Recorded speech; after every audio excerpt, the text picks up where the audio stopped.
Thank you. Yes, sir.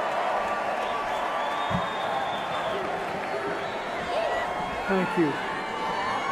Thank you.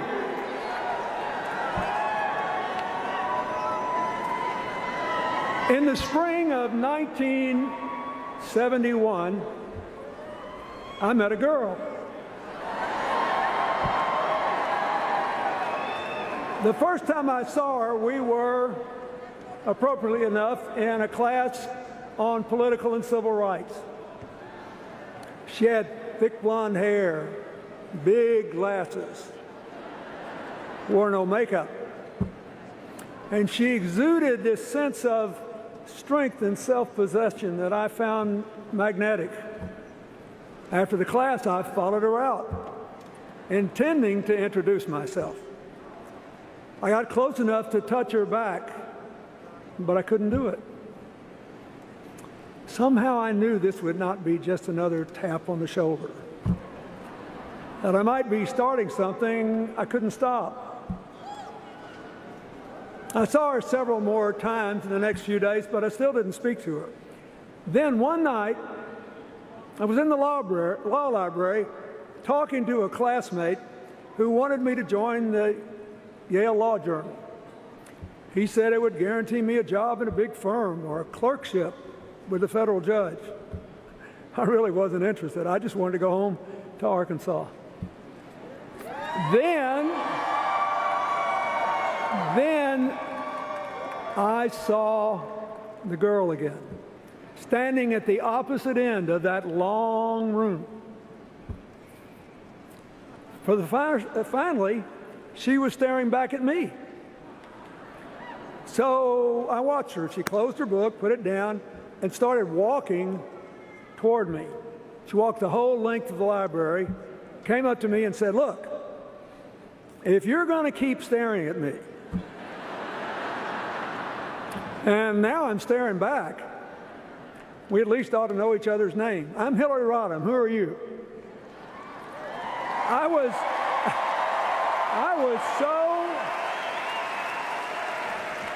I was so impressed and surprised that, whether you believe it or not, momentarily I was speechless. Finally, I sort of blurted out my name, and we exchanged a few words, and then she went away. Well, I didn't join the law review, but I did leave that library with a whole new goal in mind. A couple days later, I saw her again. I remember she was wearing a long, white, flowery skirt. And I went up to her, and she said she was going to register for classes for the next term. I said I'd go too. And we stood in line and talked. You had to do that to register back then. And I thought I was doing pretty well, till we got to the front of the line, and the registrar looked up and said, "Bill, what are you doing here? You registered this morning." I turned red, and she laughed, that big laugh of hers.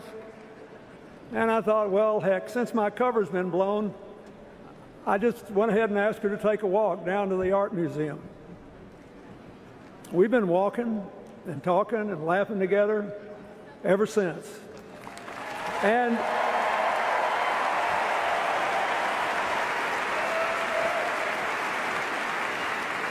we've done it in good times and bad, through joy and heartbreak.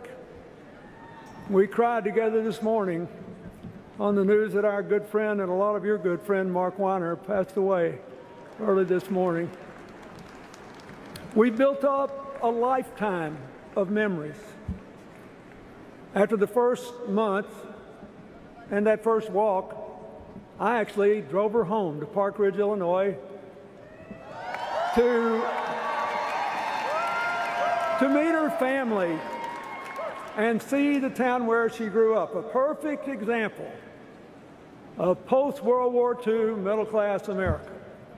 Street after street of nice houses, great schools, good parks, a big public swimming pool, and almost all white.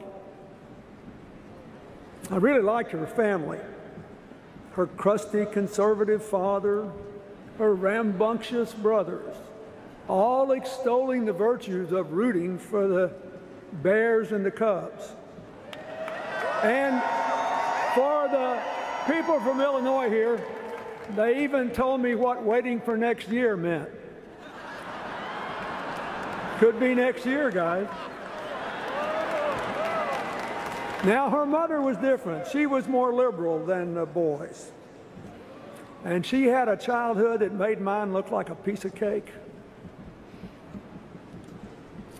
She was easy to underestimate with her soft manner, and she reminded me all over again of the truth of that old saying, you should never judge a book by its covers. Knowing her was one of the greatest gifts Hillary ever gave me.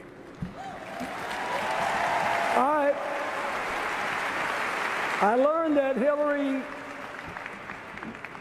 got her introduction to social justice through her Methodist youth minister, Don Jones. He took her downtown to Chicago to hear Dr. Martin Luther King speak, and he remained her friend for the rest of his life. This will be the only campaign of hers he ever missed. When she got to college, her support for civil rights, her opposition to the Vietnam War, compelled her to change parties and become a Democrat. And then, between college and law school, on a total lark, she went alone to Alaska and spent some time sliming fish. More to the point, by the time I met her, she had already been involved in the law school's legal services project, and she'd been influenced by Marian Wright Edelman. She took a summer internship interviewing workers in migrant camps for Senator Walter Mondale's subcommittee. She'd also begun working in the Yale New Haven Hospital to develop procedures to handle suspected child abuse cases. She got so involved in children's issues that she actually took an extra year in law school, working at the Child Study Center to learn what more could be done to improve the lives and the futures of poor children. So, she was already determined to figure out how to make things better. Hillary opened my eyes to a whole new world of public service by private citizens. In the summer of 1972, she went to Dothan, Alabama, to visit one of those segregated academies that then enrolled over 500,000 white kids in the South. The only way the economics worked is that they claimed federal tax exemptions to which they were not legally entitled. She got sent to prove they weren't. So she sauntered into one of these academies all by herself, pretending to be a housewife that had just moved to town and needed to find a school for her son. And they exchanged pleasantries, and finally she said, look, let's just get to the bottom line here. If I enroll my son in this school, will he be in a segregated school, yes or no? And the guy said, absolutely. She had him. I've seen it 1,000 times since. And she went back, and her encounter was part of a report that gave Marian Wright Edelman the ammunition she needed to keep working to force the Nixon administration to take those tax exemptions away and give our kids access to an equal education.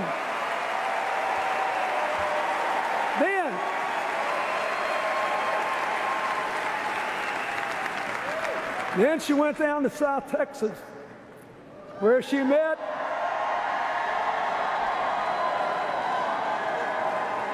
one of the nicest fellows I ever met, the wonderful union leader Franklin Garcia, and he helped her register Mexican-American voters. I think some of them are still around to vote for her in 2016. And then, in our last year in law school, Hillary kept up this work. She went to South Carolina to see why so many young African-American boys, I mean young teenagers, were being jailed for years with adults in men's prisons. And she filed a report on that, which led to some changes too. Always making things better. Now, Meanwhile, let's get back to business. I was trying to convince her to marry me. I first proposed to her on a trip to Great Britain, the first time she'd ever been overseas, and we were on the shoreline of this wonderful little lake, Lake Innerdale. I asked her to marry me, and she said, I can't do it. So in 1974, I went home to teach in the law school, and Hillary moved to Massachusetts to keep working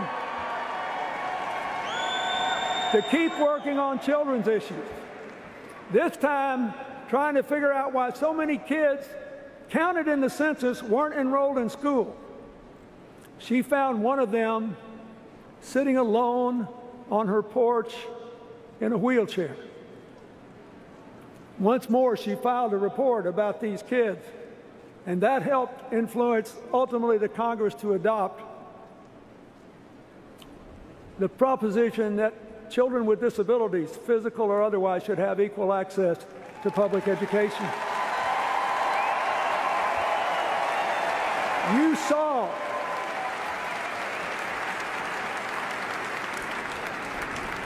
You saw the results of that last night when Anastasia Somoza talked.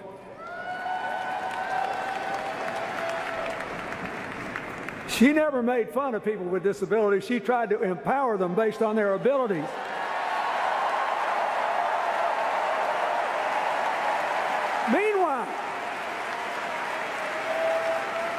Meanwhile, I was still trying to get her to marry me. So the second time I asked, I tried a different tack. I said, I really want you to marry me, but you shouldn't do it.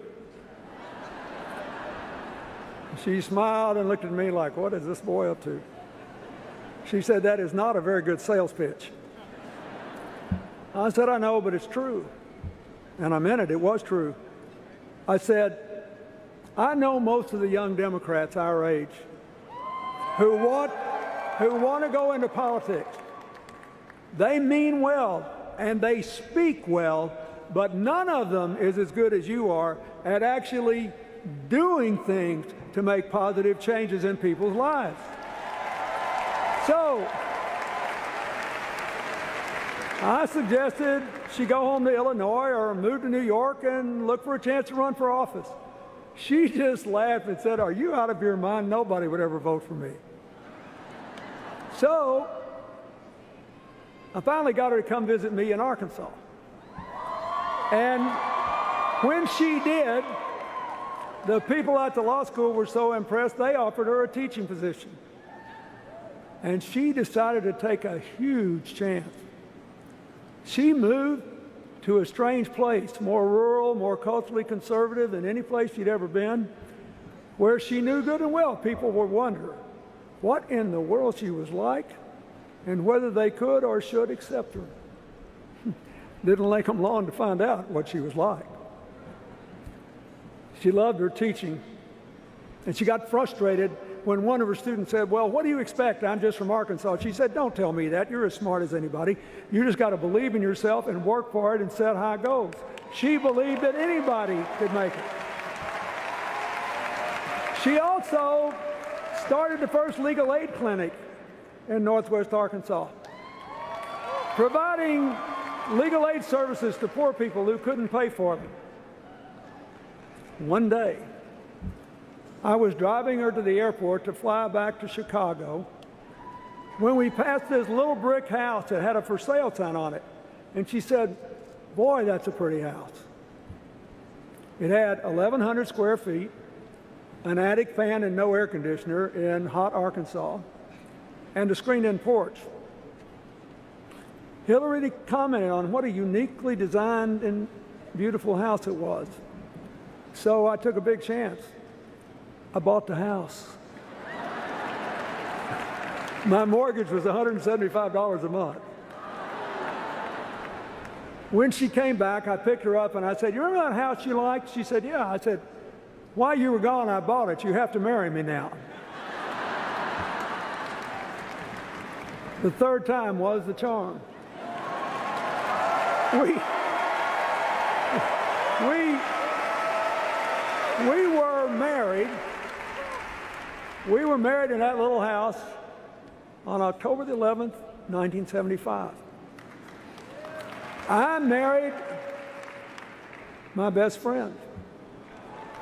I was still in awe after more than 4 years of being around her at how smart and strong and loving and caring she was. And I really hoped that her choosing me and rejecting my advice to pursue her own career was a decision she would never regret. A little over a year later, we moved to Little Rock when I became Attorney General, and she joined the oldest law firm west of the Mississippi. Soon after, she started a group called the Arkansas Advocates for Families and Children. It's a group, as you can hear, is still active today. In 1979,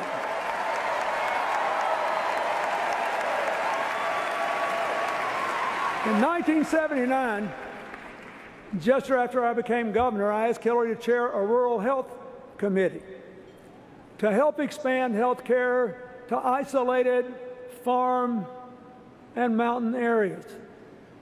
They recommended to do that partly by deploying trained nurse practitioners in places with no doctors to provide primary care they were trained to provide. It was a big deal then, highly controversial and very important. And I got the feeling that what she did for the rest of her life, she was doing there. She just went out and figured out what needed to be done and what made the most sense and what would help the most people. And then if it was controversial, she just tried to persuade people it was the right thing to do. It wasn't the only big thing that happened that spring. My first year as governor, we found out we were going to be parents. And time passed. On February 27th, 1980, 15 minutes after I got home from the National Governors Conference in Washington, Hillary's water broke, and off we went to the hospital. Chelsea was born just before midnight. And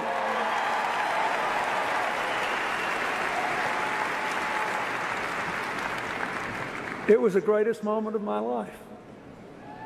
The miracle of a new beginning. The hope filled for me because my own father died before I was born. And the absolute conviction that my daughter had the best mother in the whole world.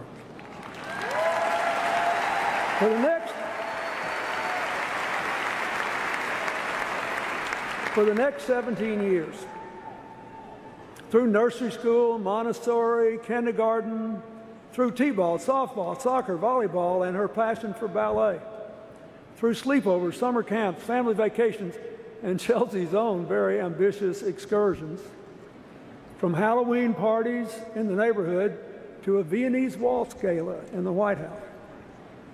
Hillary, first and foremost, was a mother. She became, as she often said, our family's designated worrier, born with an extra responsibility gene. The truth is, we rarely disagreed on parenting, although she did believe that I had gone a little over the top when I took a couple of days off with Chelsea to watch all 6 Police Academy movies back to back. When Chelsea was 9 months old, I was defeated for re-election in the Reagan landslide.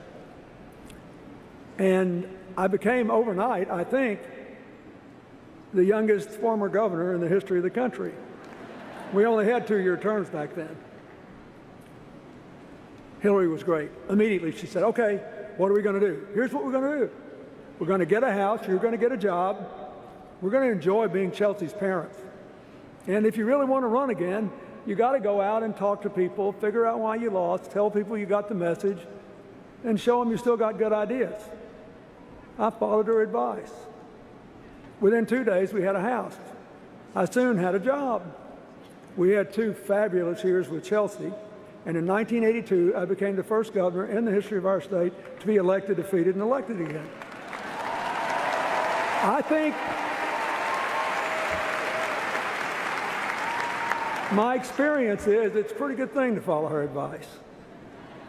The rest of the decade sort of flew by. as our lives settled into a rhythm of family and work and friends. In 1983, Hillary chaired a committee to recommend new education standards for us as a part of, or in the response to a court order to equalize school funding, and a report by a national expert that said our woefully underfunded schools were the worst in America. Typical Hillary, she held listening tours in all 75 counties with our committee. She came up with really ambitious recommendations. For example, that we be the first school in America, first state in America to require elementary counselors in every school because so many kids were having trouble at home and they needed it. So I called the legislature into session hoping to pass the standards, pass the pay raise for teachers, and raise the sales tax to pay for it all. I knew it would be hard to pass, but it got easier after Hillary testified before the Education Committee, and the chairman, a plain-spoken farmer, said, "Looks to me like we elected the wrong Clinton." Well, by the time I ran for president 9 years later, the same expert who said that we had the worst schools in America said that our state was one of the 2 most improved states in America. And that's because of those standards that Hillary developed. Now, 2 years later, Hillary told me about a preschool program developed in Israel called HIPPY, Home Instruction Program for Preschool Youngsters. The idea was to teach low-income parents, even those that couldn't read, to be their children's first teachers. She said she thought it would work in Arkansas. I said, "That's great. What are we going to do about it?" She said, "Oh, I already did. I called the woman who started the program in Israel. She'll be here in about 10 days and help us get started." Next thing you know, I'm being dragged around to all these little preschool graduations. But keep in mind, this was before any state even had universal kindergarten. And I'm being dragged to preschool graduations, watching these poor parents with tears in their eyes because they never thought they'd be able to help their kids learn. Now, 20 years of research has shown how well this program works to improve readiness for school and academic achievement. There are a lot of young adults in America who have no idea Hillary had anything to do with it, who are enjoying better lives because they were in that program. She did all this while being a full-time worker, a mother, and enjoying our life. Why? Well, she's insatiably curious, she's a natural leader, she's a good organizer, and she's the best darn change maker I ever met in my entire life. So, look, this is a really important point. This is a really important point for you to take out of this convention. If you believe in making change from the bottom up, if you believe the measure of change is how many people's lives are better, you know it's hard and some people think it's boring. Speeches like this are fun. Actually doing the work is hard. So people say, well, we need to change. She's been around a long time. She sure has. And she's sure been worth every single year she's put into making people's lives better. I can tell you this.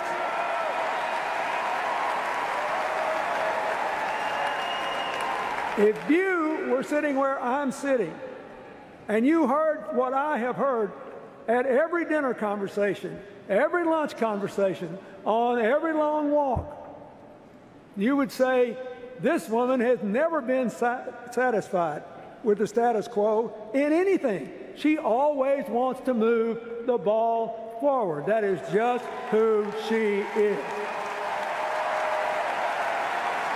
When I became president, with a commitment to reform health care, Hillary was a natural to head the health care task force. You all know we failed because we couldn't break a Senate filibuster. Hillary immediately went to work on solving the problems the bill sought to address one by one. The most important goal was to get more children with health insurance. In 1997, Congress passed the Children's Health Insurance Program. still an important part of President Obama's Affordable Care Act. It insures more than 8 million kids. There are a lot of other things in that bill that she got done, piece by piece, pushing that rock up the hill. In 1997, she also teamed with the House Minority Leader, Tom DeLay, who maybe disliked me more than any of Newt Gingrich's crowd. They worked on a bill together to increase adoptions of children out of foster care.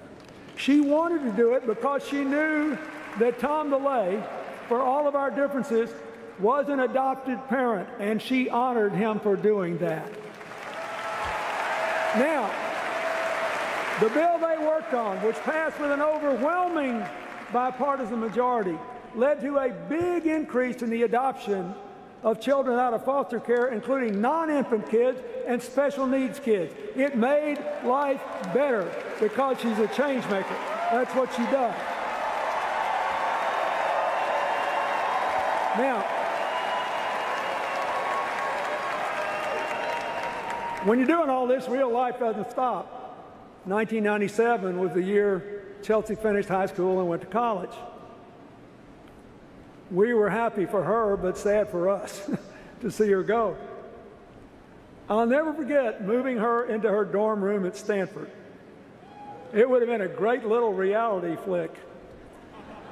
There I was in a trance, just staring out the window, trying not to cry. And there was Hillary on her hands and knees, desperately looking for one more drawer to put that liner paper in. Finally, Chelsea took charge and told us ever so gently that it was time for us to go. So we closed the big chapter in the most important work of our lives. As you'll see Thursday night when Chelsea speaks, Hillary's done a pretty fine job of being a mother. And as you saw last night, beyond a shadow of a doubt, so has Michelle Obama. Now, fast forward. In 1999, Congressman Charlie Rangel and other New York Democrats urged Hillary to run for the seat of retiring Senator Pat Moynihan. We'd always intended to go to New York after I left office and commute to Arkansas, but this had never occurred to either one of us. Hillary had never run for office before, but she decided to give it a try. She began her campaign the way she always does new things, by listening and learning. And after a tough battle, New York elected her to the seat once held by another outsider, Robert Kennedy. And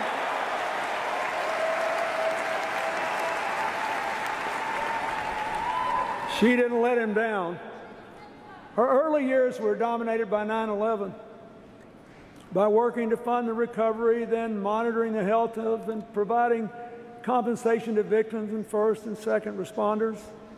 She and Senator Schumer were tireless, and so were our House members. In 2003, partly spurred on by what we were going through, she became the first senator in the history of New York ever to serve on the Armed Services Committee. So she tried to make sure people on the battlefield had proper equipment. She tried to expand, and did expand, health care coverage to reservists and members of the National Guard. She got longer family leave working with Senator Dodd for people caring for wounded service members. And she worked for more extensive care for people with traumatic brain injury. She also served on a special Pentagon commission to propose changes necessary to meet our new security challenges. Newt Gingrich is on that commission. He told me what a good job she'd done. I say that because nobody who has seriously dealt with the men and women in today's military believes they are a disaster. They are a national treasure. of all races, all religions, all walks of life. Now, meanwhile, she compiled a really solid record, totally progressive on economic and social issues. She voted for and against some proposed trade deals. She became the de facto economic development officer for the area of New York outside the ambit of New York City. She worked for farmers, for winemakers, for small businesses and manufacturers, for upstate cities and rural areas who needed more ideas and more new investment to create good jobs, something we have to do again in small town and rural America, in neighborhoods that have been left behind in our cities, in Indian country, and yes, in coal country. When she lost the hard-fought contest to President Obama in 2008, she worked for his election hard, but she hesitated to say yes when he asked her to join his cabinet because she so loved being a senator from New York. So, like me in a different context, he had to keep asking. But as we all saw and heard from Madeleine Albright, it was worth the effort and worth the wait. As Secretary of State, she worked hard to get strong sanctions against Iran's nuclear program, and in what the Wall Street Journal, no less, called a half-court shot at the buzzer, she got Russia and China to support them. Her team negotiated the New START treaty with Russia to reduce nuclear weapons and reestablish inspections, and she got enough Republican support to get 2/3 of the Senate the vote necessary to ratify the treaty. She flew all night long from Cambodia to the Middle East to get a ceasefire that would avoid a full-out shooting war between between Hamas and Israel in Gaza, to protect the peace of the region.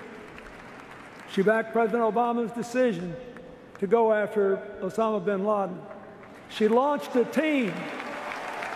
This is really important today.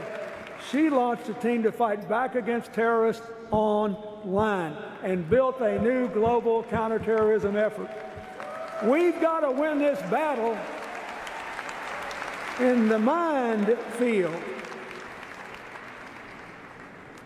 She put climate change at the center of our foreign policy. She negotiated the first agreement ever, where China and India officially committed to reduce their emissions. And as she had been doing since she went to Beijing in 1995 and said women's rights are human rights and human rights are women's rights, she worked to empower women and girls around the world and to make the same exact declaration on behalf of the LGBT community in America and around the world.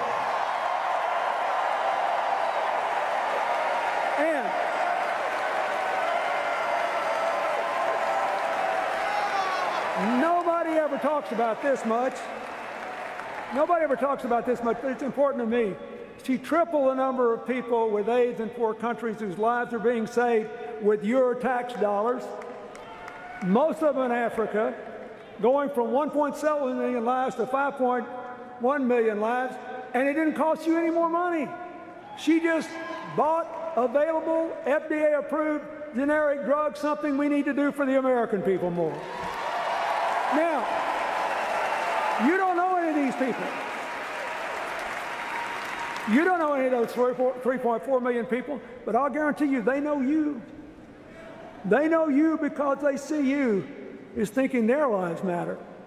They know you. And that's one reason the approval of the United States was 20 points higher when she left the Secretary of State's office than when she took it. Now, how does this square? How does this square with the things that you heard at the Republican convention? What's the difference in what I told you and what they said? How do you square it? You can't. One is real, the other is made up.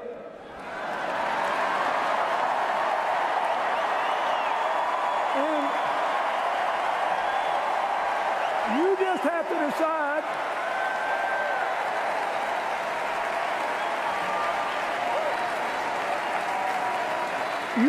to decide which is which, my fellow Americans. The real one had done more positive change-making before she was 30 than many public officials do in a lifetime in office. The real one, if you saw her friend Betsy Eveling vote for Illinois today, has friends from childhood through Arkansas, where she has not lived in more than 20 years, who have gone all across America at their own expense to fight for the person they know. The real one has earned the loyalty, the respect, and the fervent support of people who have worked with her in every stage of her life, including leaders around the world who know her to be able, straightforward, and completely trustworthy. The real one calls you when you're sick, when your kid's in trouble, or when there's a death in the family. The real one repeatedly drew praise from prominent Republicans when she was a senator and Secretary of State. So what's up with this? Well, if you win elections on the theory that government is always bad and will mess up a two-car parade, a real change maker represents a real threat. So, your only option is to create a cartoon alternative. Then run against the cartoon.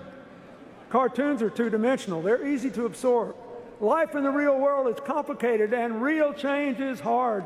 And a lot of people even think it's boring.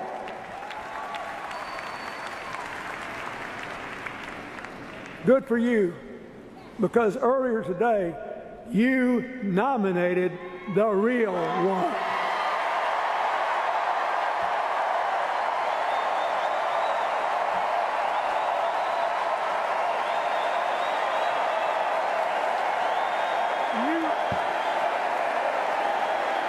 Listen.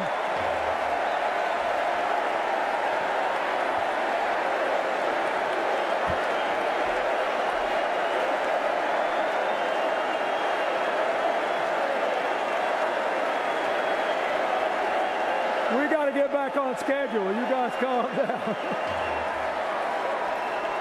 Look, I have lived a long, full, blessed life. It really took off when I met and fell in love with that girl in the spring of 1971. When I was president, I worked hard to give you more peace and shared prosperity, to give you an America where nobody is invisible or counted out. But for this time, Hillary is uniquely qualified to seize the opportunities and reduce the risk we face. And she is still the best darn change maker I have ever known.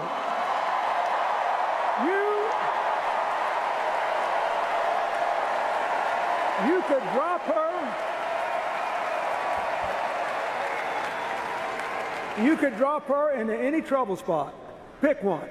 Come back in a month, and somehow, some way, she will have made it better. That is just who she is. There are clear, achievable, affordable responses to our challenges. But we won't get to them if America makes the wrong choice in this election. That's why you should elect her.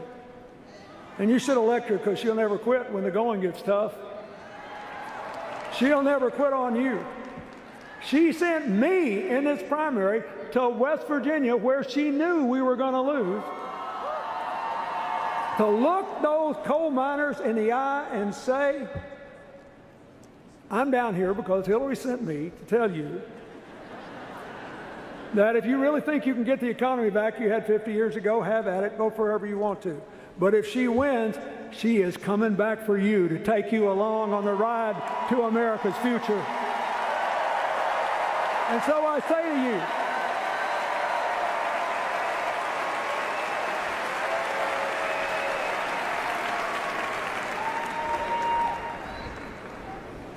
if you love this country, you're working hard, you're paying taxes, and you're obeying the law, and you'd like to become a citizen, you should choose immigration reform over somebody that wants to send you back.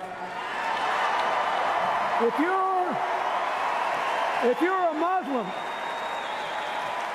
you're a Muslim and you love America and freedom and you hate terror, stay here and help us win and make the future together. We want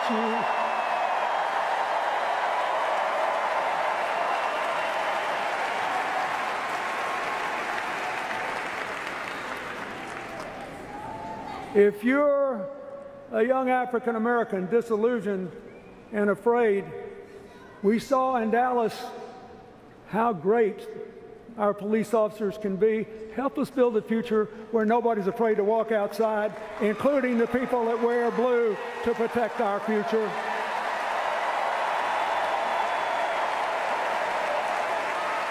Hillary will make us stronger together. You know it because she spent a lifetime doing it. I hope you'll do it. I hope you'll elect her. Those of us who have more yesterdays than tomorrows tend to care more about our children and grandchildren. The reason you should elect her is that in the greatest country on earth, we have always been about tomorrow.